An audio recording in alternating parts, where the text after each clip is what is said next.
Hi, I'm Mike. I'm Scott. And I'm Mark. We are your Screen Machine product support team, and here's another quick tip. In this tip, we'll be going over how to service your hydraulic filters and when you should do so on this 520 TS3 Screen Machine Spyder.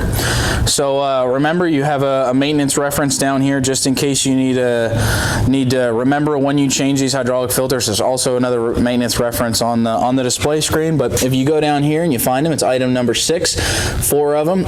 Every 400 hours you want to change these filters, and you also want to do it after your first 50 hours of running. So as I mentioned in our overview video for this tank, filters are very important. You want to make sure they're clean, there's no restriction, and all that good stuff. So if we swing open this door here, you've got our 2 independent hydraulic filter stacks right here. There is a stack of 2 filters in each of these filter stacks. You've got your quick reference gauges right here. Green, yellow, and red. Green's good. Yellow, you're coming up on needing some service. Red, you need to service that filter immediately. It means you have restrictions. So our gauges are reading red. We need to service those filters. All you need to do, we've got another video just that shows the tank, kind of out of the machine, and shows a general video on how to do these filter services, but we'll walk you through it real quick here. It's very simple. So you'll take these 6 bolts off the filter housing assembly here, take this cap off, and there'll be a spring below that, and then you can lift your filter stack out of there, and there's just a coupling between the filters and then a bottom check valve on that filter unit as well. So you'll just take those bolts out.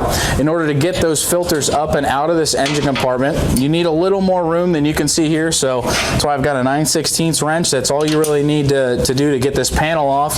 I've already removed 3 of the bolts. I've got 1 bolt loose here. I'm just screwing out. So all it is a 3/8 bolt with a lock washer and a washer on it. I've already removed the other 3, so I'll set that aside with the other bolts, and then you just take this panel. You can kind of get an idea of what I just took off there. So that's that panel right there. You take that, set it aside. Now you can see you can get full range here that you can pick your filters up, turn them a little bit, take them out kind of this filter stack one by one. Service your filters is just the opposite of how you took them out. Refill your hydraulic tank with ISO 32 hydraulic oil when you're doing this as well.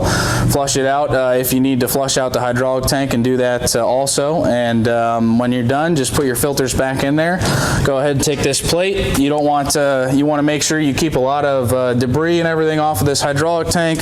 So you want to take this plate, slide it back up on there. You don't need any nuts for the bottom side. It's just got these kind of J-clip fender nuts in this panel here. So you'll put that panel back on, put your four bolts back in, make sure everything's nice and tight, run the machine, check that your filter gauges are in the green, and service as accordingly.